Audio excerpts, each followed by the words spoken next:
Friends आज हम बात करेंगे equation of circle passing through two points and equation of tangent, जो किसी एक पॉइंट पे गिवन होगी। क्या मतलब हुआ, देखिए हमारे पास जो है, चले क्वेश्चन है जी, find equation of circle passing through point -2 -5, यानी सर्कल के ऊपर दो पॉइंट गिवन है। एक है -2, this is point A, let's say this point A is -2 and -5, ठीक है। और इसके बाद टू पॉइंट्स हैं तो दूसरा पॉइंट भी सर्कल के ऊपर गिवन है। पॉइंट बी जो है ये है जी 4 एंड 3। अब ये दो पॉइंट्स गिवन है। अब हमें क्या करना है, हमें इक्वेशन ऑफ सर्कल बतानी है, प्रोवाइडेड दैट के इन दोनों पॉइंट्स में से किसी एक पॉइंट के ऊपर इक्वेशन ऑफ टेंजेंट भी गिवन है। And what is equation of tangent? Equation of tangent, equation of tangent हम ड्रॉ भी करेंगे इसको, जो है वो ड्राइंग के साथ भी हम समझेंगे। Equation of tangent is 3x + 4y, 3x + 4y -24 = 0। और यहाँ पे हम चले एक रिस्ट्रिक्शन भी लगा देते हैं इस क्वेश्चन के अंदर कि जो टेंजेंट है ये पॉइंट बी के ऊपर लाई करता है। टेंजेंट जो है पॉइंट बी के ऊपर लाई करता है। मैं थोड़ा सा यहाँ पे एक्सिस ड्रॉ कर लूँ तो फिर आपको क्वेश्चन समझने में बहुत आसानी हो जाएगी। This is my Y axis and this is my X axis. थोड़े से रफली मैं इसको ड्रॉ करूंगा, ठीक है। Just to give you concept, this is my X axis, this is my Y axis, ठीक है। अब देखिए एक पॉइंट है 4 3 1, चले मैं सपोज 1 2 3 4, यानी x 4 and Y 3, 1 2 and 3। So this is the point, which point? This is point B, which is 4 3। And point A कहाँ पे है? -2 -5, -1, सॉरी थोड़ा सा बड़ा बनाते हैं इसको, -1 -2 एंड -5, 1 2 3 4 एंड दिस इज 5। तो दिस पॉइंट इज -2 -5, ठीक है। अब ये दो पॉइंट्स गिवन है। अब डेफिनेटली सर्कल जो बन रहा होगा वो थोड़ा सा बड़े साइज में होगा, ठीक है, समवट लाइक दिस, ठीक है। चलें हम रफली बना रहे हैं just to give you an idea. Let's suppose चलें ये सर्कल है, ठीक है। अब ये वो सर्कल है। अब वो कह रहा है जी दो पॉइंट्स गिवन है और साथ क्या गिवन है? साथ इक्वेशन ऑफ टेंजेंट। अब टेंजेंट क्या होता है? कोई भी एक लाइन जो है पॉइंट बी पे इस सर्कल को जस्ट वन पॉइंट पे इंटरसेक्ट करेगी एक्सटर्नली, ठीक है। This is called tangent line, this is called tangent line. इस लाइन को बोलते हैं this is called tangent line. चले डेफिनेटली इसका कोई सेंटर भी होगा, डेफिनेटली इस सर्कल का कोई सेंटर भी होगा। अब हमें तो सेंटर का मालूम नहीं है, हमें नहीं पता कि सेंटर इसका क्या होगा, ठीक है। अब हम जस्ट ये assume कर रहे हैं, जस्ट ये assume कर रहे हैं कि दिस इज द टेंजेंट। और इसकी इक्वेशन क्या है? इसकी इक्वेशन है 3x + 4y -24, 3x + 4y -24 = 0। अब आपने, आपको याद होगा, अब हमने इस गिवन इंफॉर्मेशन से, क्वेश्चन क्या है, इस गिवन इंफॉर्मेशन से बताएं कि जो सर्कल बन रहा है इसकी इक्वेशन क्या है, what is the equation of this circle. अब वो बताने के लिए हमें एक बात तो जो हमें पता है, जो कि हम जिस पे हम ऑलरेडी बात कर चुके हैं, कि general form of equation of circle, यानी सर्कल की जो इक्वेशन होगी वो किस तरह की होगी? डेफिनेटली वो होगी x² + y² + 2gx + 2fy + c = 0, ठीक है। c = 0। अब ये जो है वो हम फाइंड आउट करना चाह रहे हैं, इक्वेशन ऑफ सर्कल हम इस फॉर्म में फाइंड आउट करना चाह रहे हैं। इस तरह की ही इक्वेशन हम फाइंड आउट करेंगे जो कि सर्कल, इस सर्कल की इक्वेशन को रिप्रेजेंट करेगी, प्रोवाइडेड दैट कि हमारे पास g, इसमें जो कांस्टेंट इस्तेमाल करें हम कौन सा है? g है, ठीक है। फिर f है, सॉरी f में 2b हो गया, फिर f है एंड देन सी है। अगर हमें तीन ये पॉइंट्स मिल जाए तो हम इस सर्कल की इक्वेशन बता सकते हैं वो कितनी होगी। अब इन तीन पॉइंट्स को ढूंढने के लिए हम किस तरह से ढूंढ सकते हैं इनको?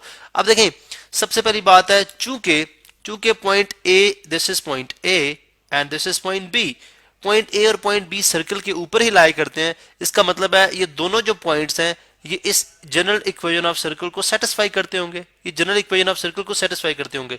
यानी अभी मैं जो कुछ भी करूंगा, अभी मैं जो कुछ भी आगे करूंगा, जो भी टेक्निक अप्लाई करूंगा वो जी, एफ एंड सी को फाइंड आउट करने के लिए होंगे, सी को फाइंड आउट करने के लिए होंगे, ठीक है। अब लेट से मैं कहता हूं जी कि लेट से जो ये दोनों पॉइंट्स हैं सर्कल के ऊपर लाई करते हैं, तो अगर ये ऊपर लाई करते हैं तो सी को इनको सेटिस्फाई करते हैं।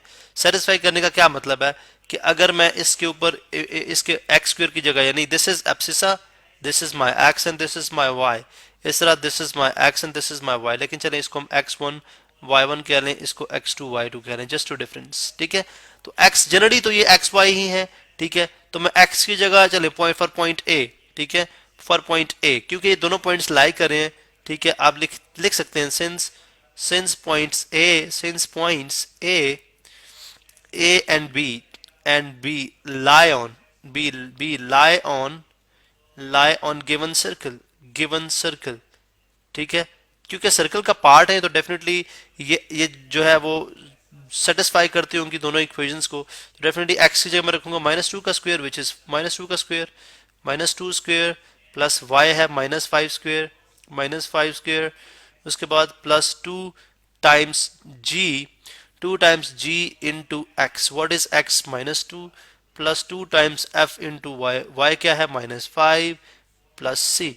अब अगर मैं इसको सॉल्व कर लूं तो -2 का स्क्वायर 4 हो जाएगा, -2 का स्क्वायर 4 प्लस 25, -5 का स्क्वायर 25 प्लस 4 29, इसका मतलब ये बन जाएगा -2 टाइम्स 2 4g -4g -10f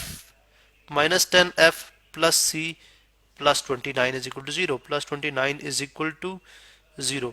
इसको मैं लेट से कह देता हूँ equation number, this is my equation number 2, चलें इसको इक्वेशन नंबर 1 कह लेते हैं हम, this is equation number 1 and this is equation number 2। इसी तरह से चूंकि सेकंड पॉइंट जो है वो बी भी लाई करता है इसके ऊपर, तो बी के लिए भी इक्वेशन फाइंड आउट कर लेते हैं। वो कैसे फाइंड आउट करेंगे पॉइंट बी के लिए, वो 4 और 3 है, तो डेफिनेटली मैं x की जगह 4 का स्क्वायर और उसके बाद y की जगह 3 का स्क्वायर, ठीक है, आगे +2 times g into 4 +2 times f into 3 and plus c is equal to 0।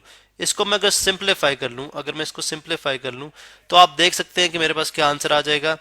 4 का स्क्वायर 16 प्लस 9, ठीक है, चले पहले 4 2 ज़र 8g पहले मैंने लिख लिया 8g प्लस 6f, ठीक है, plus c plus 16 plus 9 is 25 is equal to 0।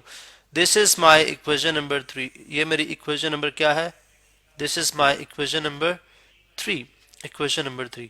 अब देखें जो डेफिनेटली जो लाइन जो गिवन लाइन है टेंजेंट लाइन है, ठीक है, ये सर्कल को किस पॉइंट पे टच कर रही है, जो है सर्कल को किस पॉइंट पे टच कर रही है, 4 3 पे टच कर रही है ना, बिकॉज देखिए हमने बात की थी जो टेंजेंट होगा वो 4 3 पे ड्रॉ होगा।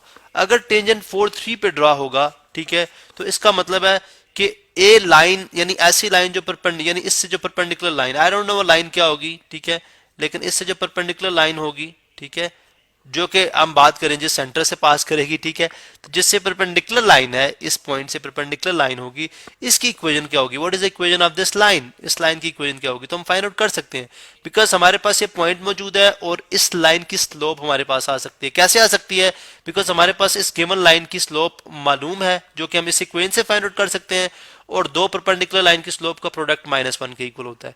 सो बाय यूजिंग दिस स्ट्रेटजी मैं इसको फाइंड आउट करने की कोशिश करता हूं, ठीक है, यू नो गिवन हम यहाँ पे सॉरी प्रेजेंटेशन भी बात कर रहे हैं, ठीक है, द लाइन सिंस, चलें since tangent line tangent line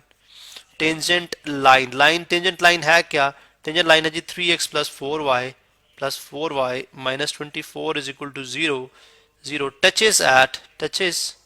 touches circle किस पॉइंट पे टच करिए, at point B which is क्या है, जो क्या है 4 3 है, ठीक है।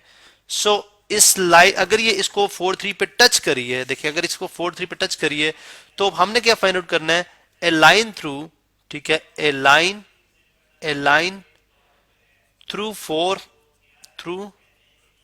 पॉइंट बी यानी एक ऐसी लाइन जो पॉइंट बी से पास करे एंड परपेंडिकुलर टू